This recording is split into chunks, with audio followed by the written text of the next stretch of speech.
Just take a moment again just to plant your feet in the ground.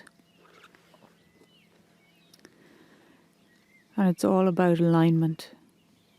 Alignment with your true nature. Alignment with the earth. Alignment with the sun, the moon, the stars, and the creator of worlds.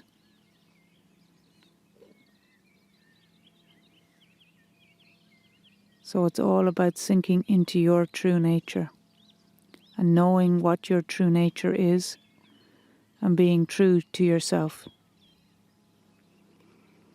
And to be true to yourself, you need to know yourself, and you need to know the feeling of who you are.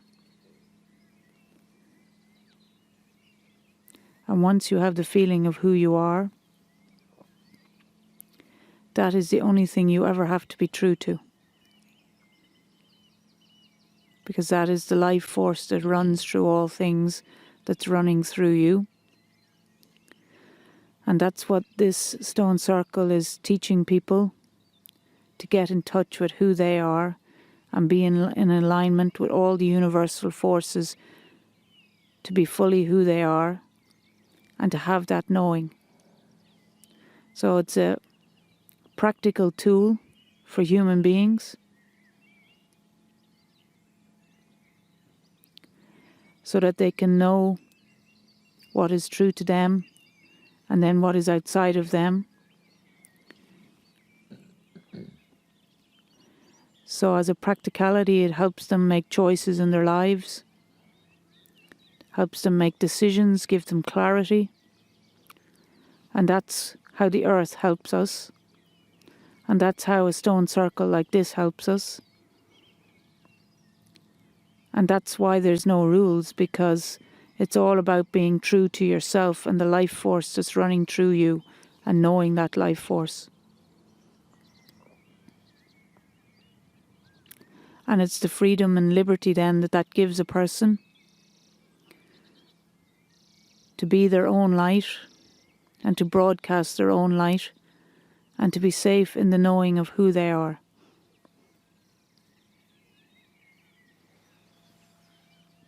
Greetings, dear ones. I'm Cryon of Magnetic Service. We sit in an ancient stone circle, and we honor it. But I want to echo something that was just said, a reminder of a principle that many have forgotten. And I wanted to extend it with some information. It was just a few days ago that my partner and I sat in the desert and channeled to those who were interested and following the traditions of the ancients in America. And these ancients, which are now called Indians, had the same kind of thing as you find here. There was an alliance with the earth. And we told you back then, and we have told you before, that when the Indians did a rain dance, they were not asking for rain. They were not wishing for rain. They were not following some obscure rules that said they had to dance a certain way. They were guided to align with the planet. And the philosophy goes like this. The closer you align with Gaia, the more cooperation and partnership you will receive. And that brought them the sustenance and the rain. And I tell you this, they would not have done this for centuries if it got no results. That is defined as dysfunction. They got results because they understood that a concentrated alignment with the planet got things done. This is the teaching.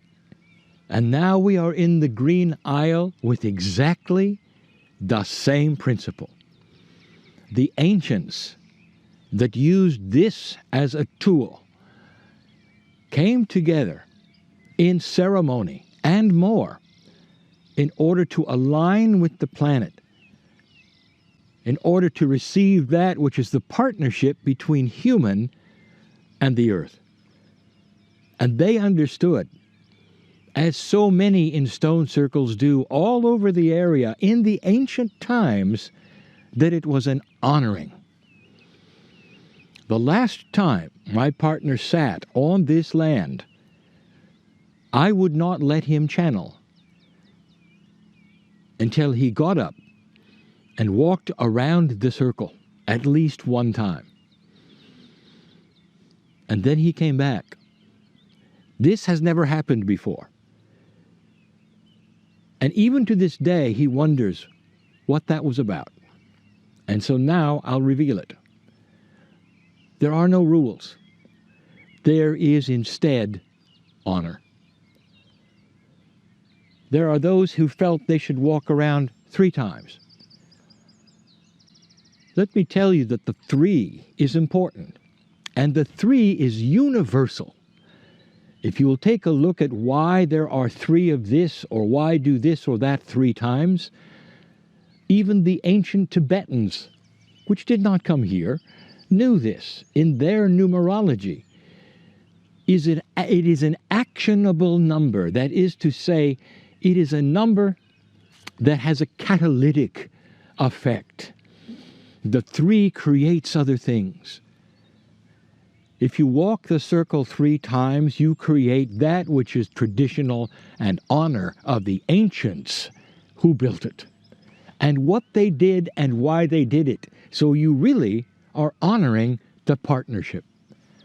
Remember, dear ones, it's a partnership. You don't do things for the earth in order to get something. You align with that. So the ancients, you are aligning with them because they are your partners as well.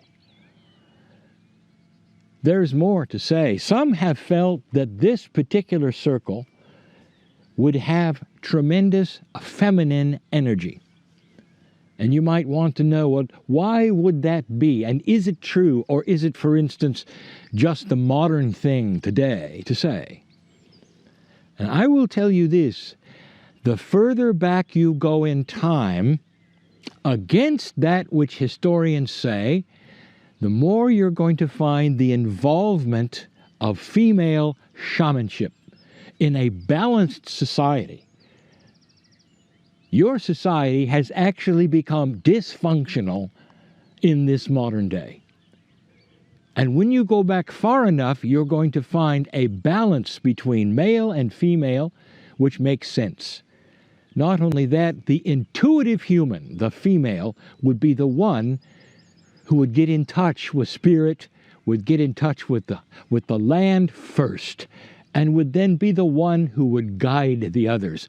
This is what happened centuries and centuries ago, right here. My partner has taken others several times now, so far away from you now, almost to the bottom of the earth, in a place called Machu Picchu. And we said it then before, there is a feminine energy there, almost womb energy as you go into that place. Because there were, in the centuries of existence of Machu Picchu, a civilization that honored the women. So much so that that is the energy that stays in that place today. Return to this stone circle. It is the same. You don't know what happened here. Not really. You see the stones and you've aged them and you've done your best to say how old they might be. Let me tell you, they're older than you think. And so by being here and walking the circle, or even listening to the channel, you are honoring not only the ancients, but the tradition of the female. It's a good time to look at this, feel the healing that is here. The healing that is here. Why should this place have healing? And the answer, because it's balanced with Gaia. This is the remaining energy. Now, we have told you that the crystalline grid is not very active in Ireland. So there's no grid to remember these things here. So how is it that there are portals here? How is it that there are places which have more magic, if you want to say that, than others? Things that humans feel, sensitives especially feel. What is it they're feeling if there's no crystalline grid? And I will tell you, it is the ancients. The ancients are the grid here. You can feel what has happened, especially in these places of balance, of appropriateness, and alignment. That's why you're here. Consider for a moment the things that have happened here and listen to the stories. Much has gone on here that is beautiful and appropriate, and it still is. And so it is.